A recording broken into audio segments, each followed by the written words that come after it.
नमस्कार, बुलेटिन में आपका स्वागत है। मैं हूं आपके साथ आशा सरमाल। चलिए शुरुआत करते हैं बुलेटिन की इस वक्त की बड़ी खबर से शुरुआत करेंगे। डोडा आपको लिए चलते हैं, जहां पर एसओपीज की धज्जियां किस तरह से उड़ाई जा रही हैं वो आपको दिखा देते हैं। लगातार आप देखिए डोडा में कोविड एसओपीज का पूरी तरह से पालन होता हुआ नजर नहीं आ रहा है। जमकर लोग यहां पर धज्जियां उड़ा रहे हैं और बैंकों के बाहर उमड़े हुए हुजूम के प्रति प्रशासन ने आंखें मूंद ली हैं। और जिले में 24 घंटे में कोरोना के 84 नए मामले सामने आ गए हैं। 971 पर अब एक्टिव पॉजिटिव मामलों की संख्या पहुंच चुकी है। इस वक्त की बड़ी अपडेट डोडा से देखने को मिल रही है, जहां पर आम जनता सहयोग करती हुई नजर नहीं आ रही है। बैंक के बाहर किस तरह से हुजूम की तादाद में लोग पहुंचे हुए हैं, ये देखने वाली बात है। और डोडा में कोविड एसओपीज का पूरी तरह से पालन होता हुआ नजर नहीं आ रहा है। 971 पर अब एक्टिव पॉजिटिव मामलों की संख्या पहुंच चुकी है। जिले में 24 घंटे में कोरोना के 84 मामले सामने आ गए हैं, जो एक चिंता का विषय है। लेकिन इससे पहले आपको बताते चले कि जब वीकेंड लॉकडाउन लगाया गया था तो जिला डोडा के अंदर प्रवेश करने वालों की टेस्टिंग भी की जा रही थी। लेकिन इस बीच में साफ तस्वीरें आपके सामने डोडा से ही दिखा रहे हैं। जिस तरह से आप देखिए बैंक के बाहर लंबी लंबी कतारों में इन लोगों को लगाया गया है। सोशल डिस्टेंसिंग का पालन बिल्कुल भी होता हुआ नजर नहीं आ रहा है। इक्का दुक्का लोग जो है वो मास्क पहनकर यहां पर पहुंचे हुए हैं। लेकिन इस बीच में प्रशासन कहां पर बैठा हुआ है, ये बड़ा सवाल अब बनता हुआ नजर आ रहा है। जेके बैंक की ये ब्रांच है, जिसके बाहर आप देखिए लोग किस तरह से हुजूम की तादाद में पहुंचे हुए हैं। सवालिया निशान डोडा प्रशासन पर यहां लग रहा है कि आखिर किस तरह से एसओपीज का पालन करवाया जा रहा है। क्या सिर्फ और सिर्फ महज यहां वीकेंड लॉकडाउन लगाना बहुत अनिवार्य है और उसी पर काम करने की जरूरत थी, या फिर जितने भी हफ्ते में दिन रहते हैं इसमें भी संशय और साथ ही साथ संज्ञान लेने की जरूरत है। क्योंकि साफ तस्वीरों में आप देखिए भारी तादाद में लोग अपने घरों से बैंक के बाहर पहुंचे हुए हैं। जेके बैंक की ब्रांच की ये तस्वीरें आप देख रहे हैं, जहां पर किस तरह से सोशल डिस्टेंसिंग की धज्जियां पूरी तरह से उड़ती हुई नजर आ रही हैं। इक्का दुक्का लोग जो है वो मास्क पहने हुए नजर आ रहे हैं, लेकिन लंबी लंबी कतारों में किस तरह से लोगों को यहां पर खड़ा किया गया है। सोशल डिस्टेंसिंग का नाम मात्र काम जो है वो होता हुआ नजर आ रहा है। 2 गज की दूरी तो छोड़िए, आप देखिए किस तरह से लोग एक साथ जुड़कर यहां पर खड़े हुए हैं। वसीम रट्टू हमारे साथ जुड़ चुके हैं। वसीम, जिस तरह से एसओपीज का पालन बताया गया था प्रशासन की तरफ से, लेकिन जमीनी सतह पर तो देखने को कुछ और ही तस्वीरें मिल रही हैं।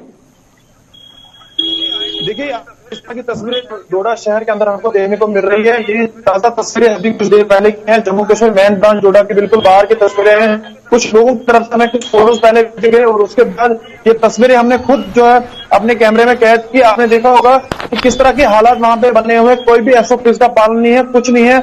और जब कैमरे पे पुलिस वालों को कुछ नजर पड़ती है उसके बाद जो एसओपीज का पालन किया जाता है, तो कहीं ना कहीं एडमिनिस्ट्रेशन पे सवाल उठते हैं। और एडमिनिस्ट्रेशन पे इस तरह के सवाल उठ रहे हैं कि अगर आप वीकेंड लॉकडाउन को कामयाब करने में हो जाते हो, वीकेंड लॉकडाउन अगर आप डोडा शहर के अंदर लगाते हो, तो इस एसओपीज को क्यों नहीं पालन करवाते हो, एसओपीज का पालन क्यों नहीं आप करवाते हो, इस तरह के सवाल। ये बताइए कि लगभग कितनी तादाद में ये लोग वहां पर होंगे? देखिए, वहां तो कुछ लोग थे, मगर कैमरे पे नजर पड़ती है कुछ लोगों को, वो वहां से अलग अलग जगहों पे चले जाते हैं। तो कहीं ना कहीं जो अमला है वहां पे, जो एडमिनिस्ट्रेशन की तरफ से अमला लगाया गया है, उसमें कहीं ना कहीं सवाल उठ रहे हैं। वो लोग कहाँ हैं? और जो पुलिस के जो कर्मी वहां पे लगाए गए हैं, वो आप देख रहे हैं कि जब कैमरे पे उनको नजर पड़ती है उसके बाद जो है। लेकिन जो बैंक के अंदर कर्मचारी बैठे हुए हैं वो बैंक के बाहर क्यों नहीं निकले हैं अभी तक? उन्होंने क्यों एसओपीज का पालन नहीं करवाया है? सवालिया निशान उन पर भी है। सिक्योरिटी गार्ड क्या काम कर रहे हैं? क्या महज सिर्फ वीकेंड लॉकडाउन लगाना ही प्रशासन का काम है? देखिए, इससे पहले भी हमने इसी बात पे जो है डिप्टी कमिश्नर डोडा से बात की थी। उन्होंने बोला था आने वाले टाइम में ये चीजें नहीं देखने को मिलेंगी।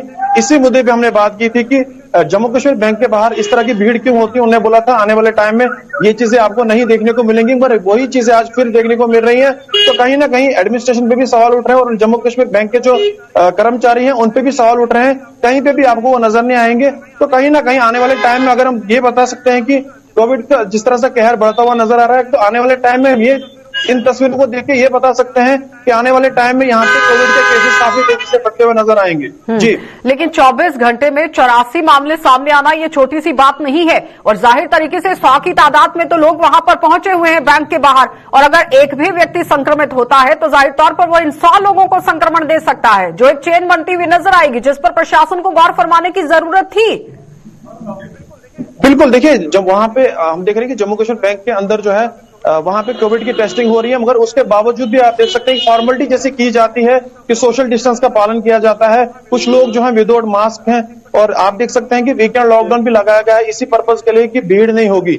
मगर वीकेंड लॉकडाउन का फायदा क्या है अगर इस तरह की तस्वीरें सामने निकल के आएंगी, इस तरह का वायलेशन सामने लेकिन आएगा। सोशल डिस्टेंस बिल्कुल भी दिख नहीं रहा है। जरा तस्वीरें चला दीजिए जेके बैंक की, जो यहाँ पर आप देखिए किस तरह से हालात जो है वो बनते हुए नजर आ रहे हैं। लोग एक दूसरे पर चढ़ते हुए नजर आ रहे हैं। कहां पर सोशल डिस्टेंसिंग का पालन है वसीम, ये बहुत बड़ा सवाल है। और सबसे बड़ा सवाल तो उन लोगों पर है जो कर्मचारी बैंक के अंदर बैठे हुए हैं। बाहर इस तरह से हुजूम की तादाद में आम जनता पहुंच चुकी है। सोशल डिस्टेंसिंग करवाई जा सकती थी, सर्कल बनाए जा सकते थे, 2-2 गज की दूरी बनाई जा सकती थी, लेकिन ऐसा कुछ भी होता हुआ नजर नहीं आ रहा है, जो एक बहुत बड़ा सवालिया निशान डोडा प्रशासन पर खड़ा करता हुआ नजर आ रहा है। देखिए एडमिनिस्ट्रेशन टोटल फेल यहाँ पे नजर आती हुई दिख रही है हमें। आप देखेंगे ये जो एरिया है इसमें आप देखेंगे, ये आप तस्वीरें सामने देख लीजिए किस तरह से भीड़ है, कोई भी मास्क नहीं है, कुछ नहीं है। यहाँ की एडमिनिस्ट्रेशन आपको तब दिखेगी जब यहाँ के लोग बाहर आएंगे, तब वहां यहाँ की एडमिनिस्ट्रेशन आपको दिखेगी, तब सोशल डिस्टेंस आपको दिखेगा। तो कहीं ना कहीं एडमिनिस्ट्रेशन पे आने वाले टाइम में, जो आने वाले दिनों में हम देख रहे हैं कि सवाल काफी ज्यादा उठ रहे हैं। और डोडा शहर के अंदर तब वो टीमें नजर आती हैं जब मीडिया उन पे सवाल उठाती है कि आप कहाँ हैं, तब एडमिनिस्ट्रेशन आपको डोडा शहर के अंदर दिखेगी। कुछ टीमें बनाई गई थी जो एसओपीज का देखेगी, एसओपीज का पालन करवाएगी लोगों को, मगर वो टीमें लेकिन उन टीमों का भी कोई काम होता हुआ नजर नहीं आ रहा है। वसीम, बहुत बहुत धन्यवाद जुड़ने के लिए। तो फिलहाल आपने देखा कि वसीम गट्टू हमारे साथ जुड़े हुए थे, जो बता रहे हैं कि किस तरह से यहाँ पर हुजूम की तादाद में आप देखिए बैंक के बाहर लोग पहुंच चुके हैं, मास्क नहीं पहने गए हैं, 2 गज की दूरी नहीं रखी गई है।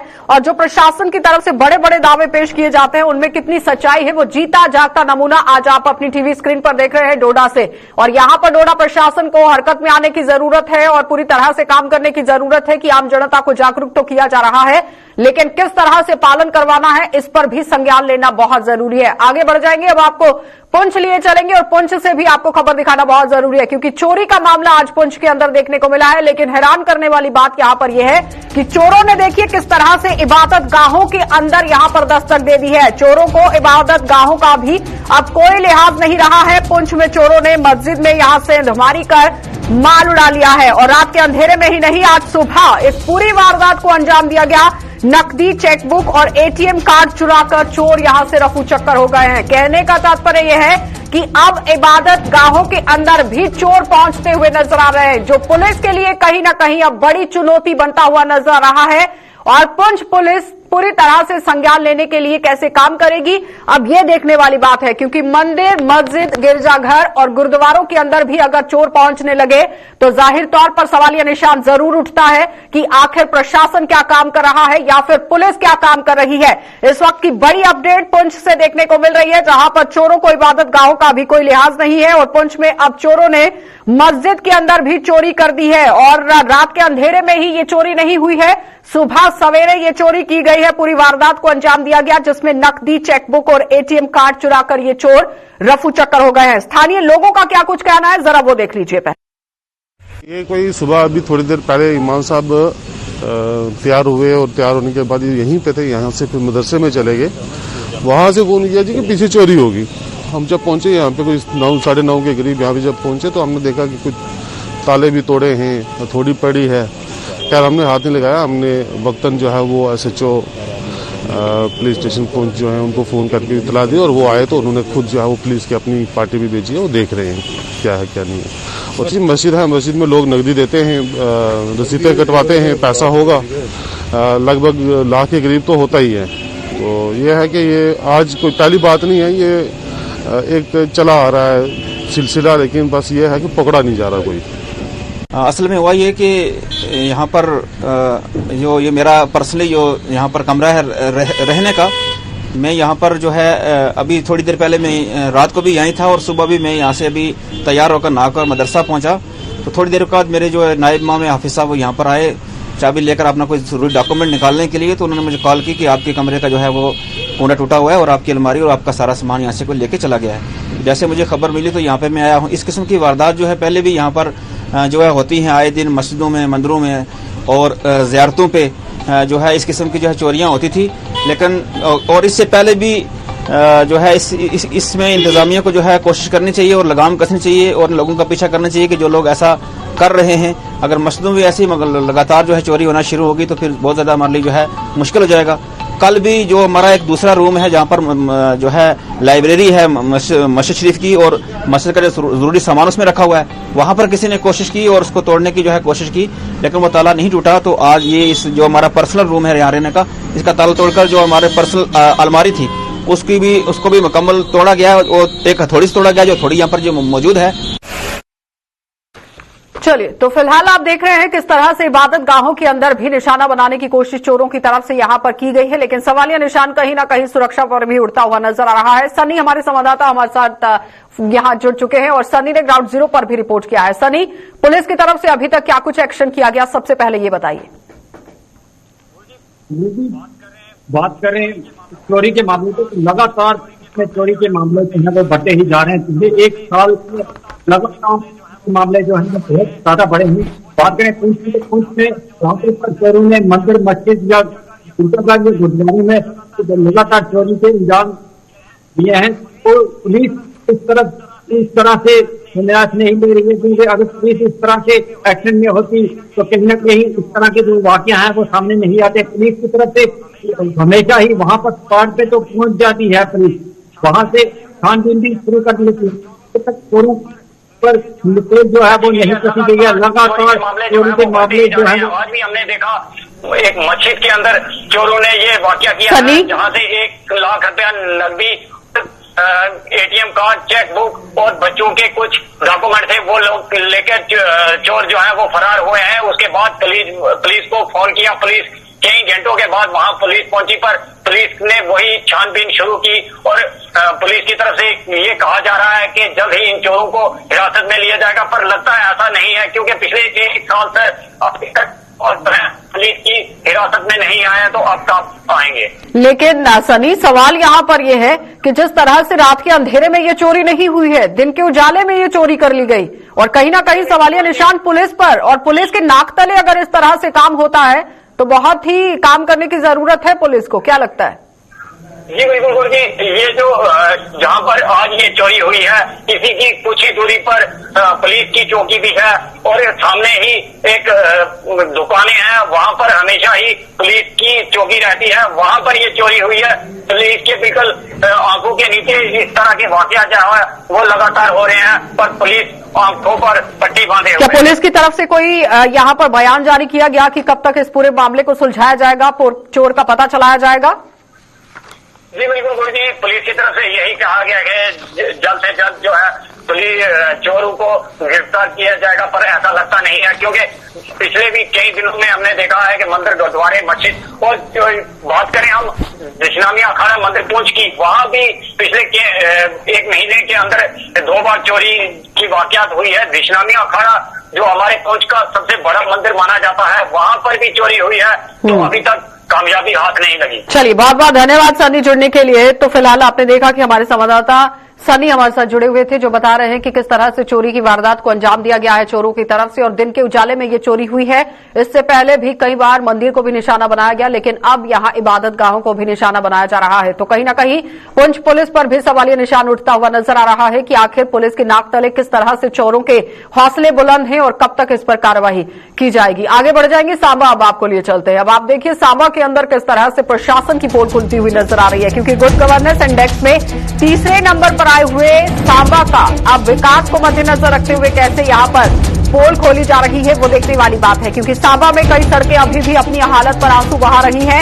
ओल्ड सुम रोड की मरम्मत के लिए दर-दर की ठोकरें ये लोग खाते हुए नजर आ रहे हैं और गुस्साए लोगों ने जिला इंतजामिया के खिलाफ क्या कुछ यहां पर कहा है वो भी आपको बताते चले। लेकिन जोरदार प्रदर्शन इन लोगों की तरफ से किया गया है और ये आम जनता यहां सरकार पर और प्रशासन पर और विभाग पर आरोप लगाती हुई नजर आ रही है कि आखिर आप देखिए किस तरह से हालात जो है वो बनते हुए नजर आ रहे हैं, क्योंकि लगातार सांबा से आपको खबर दिखा रहे हैं जिसमें गुड गवर्नेंस इंडेक्स जो है वो बताया जाता है, लेकिन तीसरे नंबर पर सांबा का नाम उसमें शुमार किया जाता है।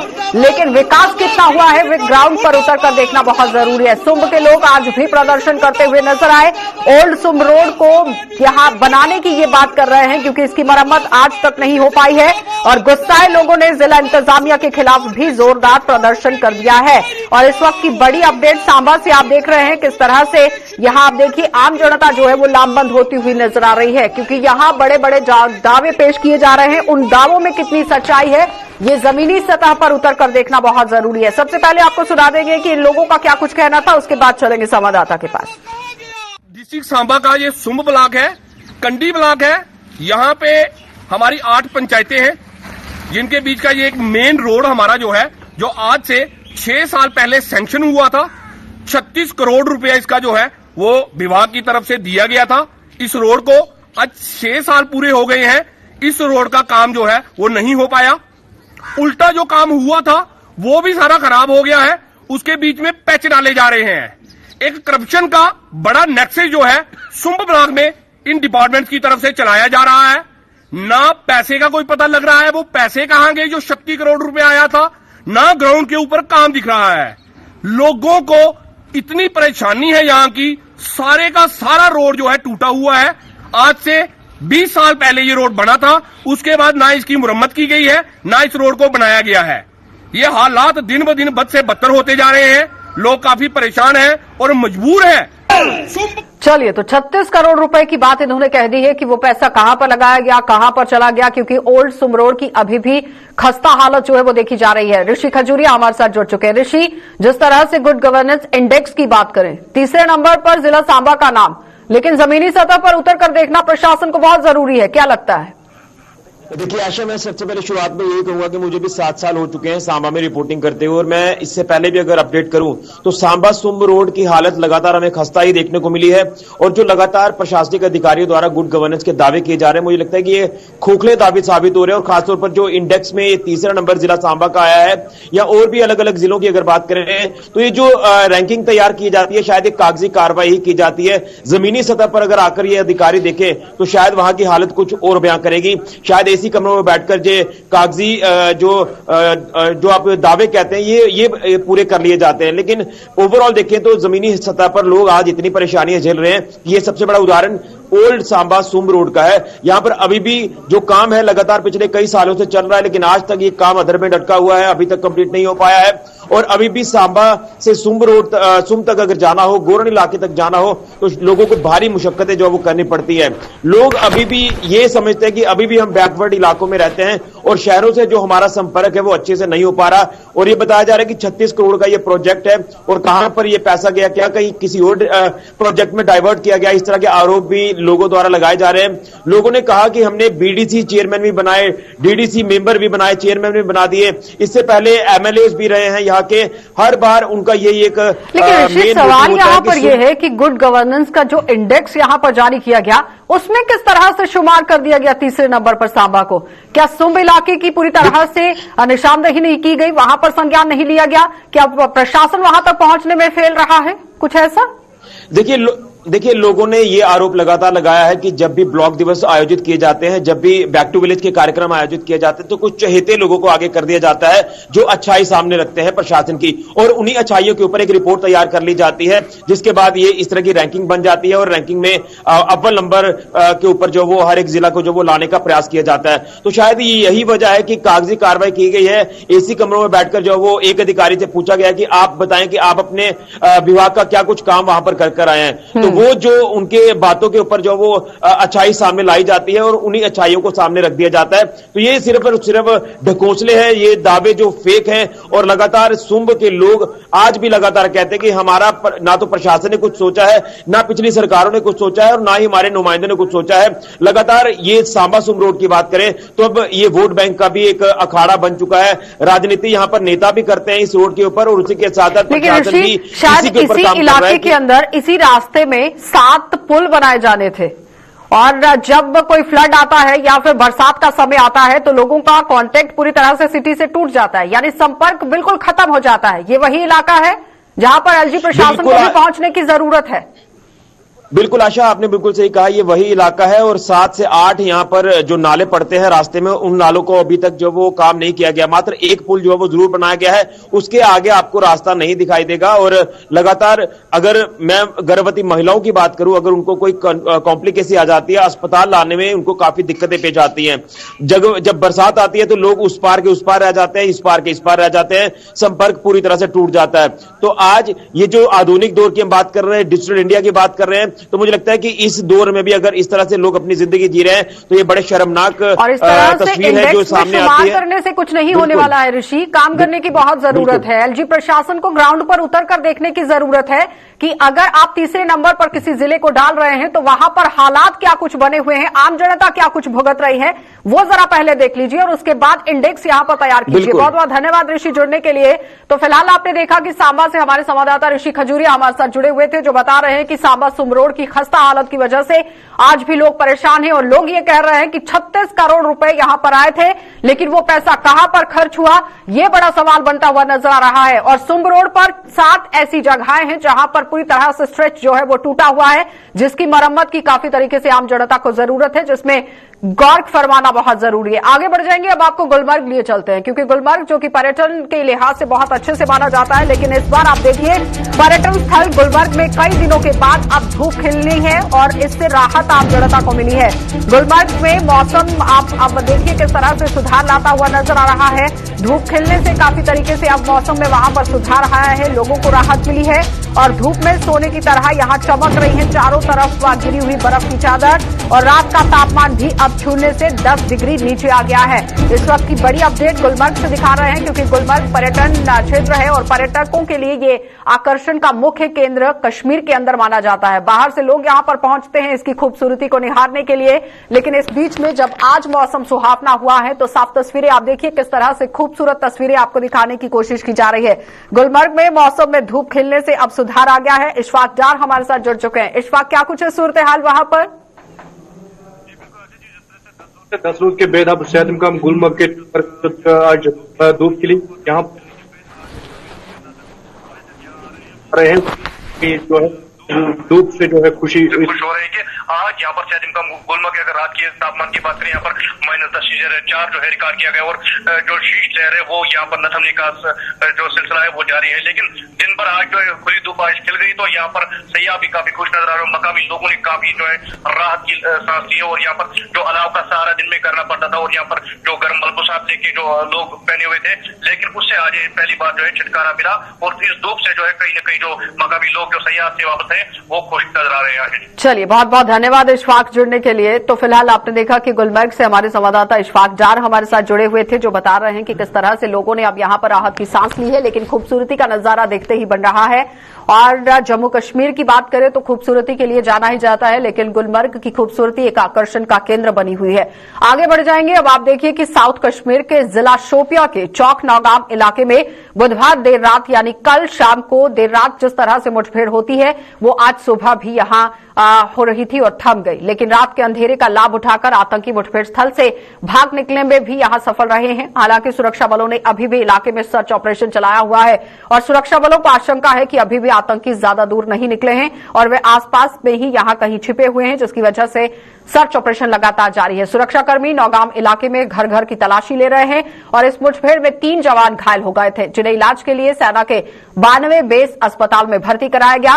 दरअसल बुधवार शाम को सुरक्षा बलों को सूचना मिली थी कि चौक नौगाम इलाके में कुछ आतंकवादी छिपे हुए हैं और एसओजी के जवान सेना व सीआरपीएफ के संयुक्त दल के साथ मौके पर पहुंचे और आतंकवादियों की तलाश शुरू कर दी गई। और तभी एक घर में छिपे हुए आतंकवादियों ने सुरक्षा बलों को अपने नजदीक आते देख यहां गोलाबारी शुरू कर दी है और इस हमले में सेना के 3 जवान सोमवार को यहां आप देखिए किस तरह से पहले भी एनकाउंटर देखा गया, लेकिन उसके साथ ही अगर जो जवान यहां घायल हुए थे उनकी भी बात अगर बताना चाहें तो सोमवार के साथ साथ कल जब बुधवार का समय था जिसमें सोमवीर कुमार, मयंक सिंह और सुनील कुमार गंभीर रूप से घायल हो गए, जिन्हें इलाज के लिए अस्पताल में ले जाया गया। वहीं देर रात दोनों ओर से रुक रुक कर गोलाबारी होती रही और ये सिलसिला अब थम गया है। तो सुरक्षा बलों ने अभियान को फिर से जारी रखते हुए जैसे ही मुठभेड़ स्थल की घेराबंदी की तो आतंकियों की तलाश शुरू होते ही यहां पर कोई आतंकी मौजूद नहीं था और पुलिस का यह भी कहना है कि रात का अंधेरे की वजह से ही यानी रात के अंधेरे का फायदा उठाकर आतंकी वहां से फरार होने में सफल रहे हैं।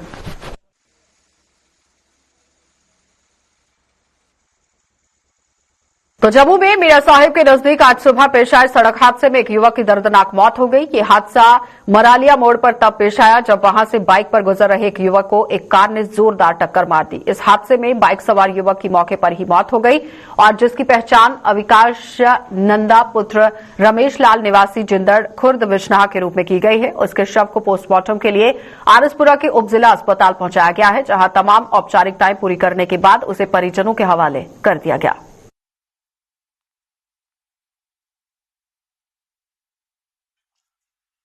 तो पिछले दिनों जम्मू के मैदानी इलाकों में बारिश के बाद अब कहीं जाकर मौसम में भले ही सुधार हुआ है, लेकिन सुबह के समय कई इलाकों में धुंध अब लोगों को परेशान कर रही है। तो जम्मू के कई इलाकों में आज सुबह घनी धुंध की वजह से लोगों को दिक्कतें सहनी पड़ी और साथ ही साथ सर्द मौसम ने भी उनकी कपकपी यहां पर छिड़ाकर रख दी।